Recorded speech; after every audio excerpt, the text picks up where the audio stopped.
This is the new Samsung Gear VR. It's also the old Gear VR, as the headset itself hasn't really changed since the 2016 model arrived alongside the ill-fated Galaxy Note 7.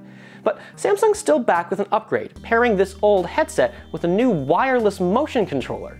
Is this just an effort to play catch-up with Google Daydream, which launched last fall with its own wireless controller? Or is Samsung's new motion-controlled interface a real upgrade for Gear VR, inspiring a wave of immersive, entertaining new apps?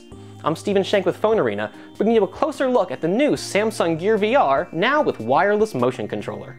Last year, Samsung's Gear VR picked up some pretty solid upgrades, with the debut of a new Gear VR headset featuring a wider field of view than ever before, along with interchangeable USB plugs that evolved to support the arrival of USB Type-C based phones.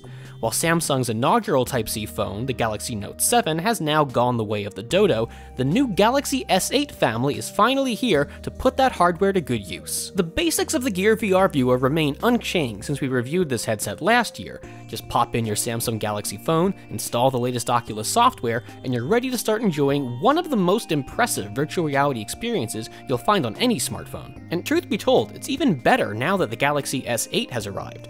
The resolution's no higher than it was with last year's Galaxy S7, but a faster processor and new GPU means a lot less stuttering and frame rate issues during rendering. Since we've already covered the Gear VR in depth during our last review of the headset, and you should definitely check that video out if you haven't yet, this time we're focusing on what's new, the Gear VR wireless motion-sensitive controller. The controller very much reminds us of what Google introduced for its own Daydream VR system. You've got a couple hardware buttons for navigation, a volume rocker to control audio output, and a clicky touchpad for interacting with VR apps. Compared to Daydream, Samsung's controller has a much larger touchpad surface, not to mention one that's more clearly differentiated from the rest of the controller body, making it significantly easier to reach and feel for when you've got the headset strapped on your face. Samsung also introduces a new input lacking from Daydream, a trigger-style button located at the controller's front. Once paired with your phone, the controller shows up in the Gear VR interface as a fully rendered 3D version of the physical controller. Like with Daydream, Samsung also displays a helpful beam of light shining out of the tip of the rendered controller to assist you in correctly aiming it at virtual objects. Other aspects of the interface are similarly reminiscent of Daydream, like the ability to hold down one of those hardware buttons to recalibrate the controller should its motion system lose track of which way is forward.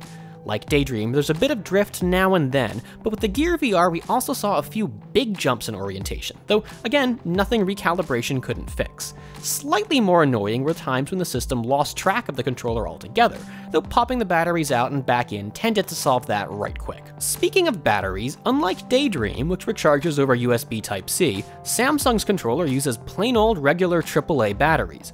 On one hand, that makes it convenient to just pop in a new pair and keep play going, but it does feel a little less refined than Google's effort. That trend continues when we look at how you're supposed to store your controller. Google built a little controller storage strap right into the flap protecting Daydream's lenses. Since Samsung is reusing last year's Gear VR headset, it can't do anything quite so graceful. It instead offers a little elastic band that slides over one of the Gear VR's head straps and allows you to securely attach the controller.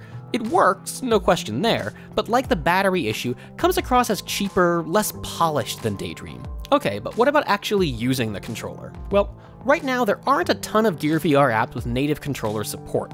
In the Oculus Gear VR shop, we counted just over 24 such titles, and only about a quarter of those are free, with the others tending to sell for around $3 to $10. At least, those are the apps listed in the formal supports wireless motion controller section, and we also spotted additional apps that very much recognize the controller, so the total number may be a bit higher. Just to what extent these apps take advantage of the controller varies, but all tend to tap into its abilities as a pointing device. Some recreate the Gear VR interface's way of rendering a 3D copy of the controller itself, while others replace that look with one more appropriate for that particular VR app in question, even changing the way the "you're pointing here" beam of light is displayed. Even if an app isn't custom coded to support the controller, the new accessory can still help enhance your Gear VR experience by no longer requiring you to reach up and touch the headset itself in order to interact with its controls. The back and home buttons, and even the touchpad, work on the controller just like they do on the Gear VR viewer itself, and you'll quickly appreciate how casually swiping around that touchpad with your thumb feels a whole lot more natural than reaching up and tapping on the side of your head. In a nutshell, the Gear VR controller is packed to the brim with potential, but as with so many new products whose usefulness depends on third-party software tapping into them, we're still waiting for that one killer app that's going to transform the controller from interesting new accessory to VR must-have. Samsung's introduction of a wireless, motion-sensing Gear VR controller is an important one. It allows the company to maintain its top spot among companies offering virtual reality smartphone systems. But for now, we still need a lot more apps built to showcase what the controller hardware can do, and that situation's not going to change overnight. If you're buying a new Gear VR, when bundled with the controller, you'll be well equipped for when that day finally comes.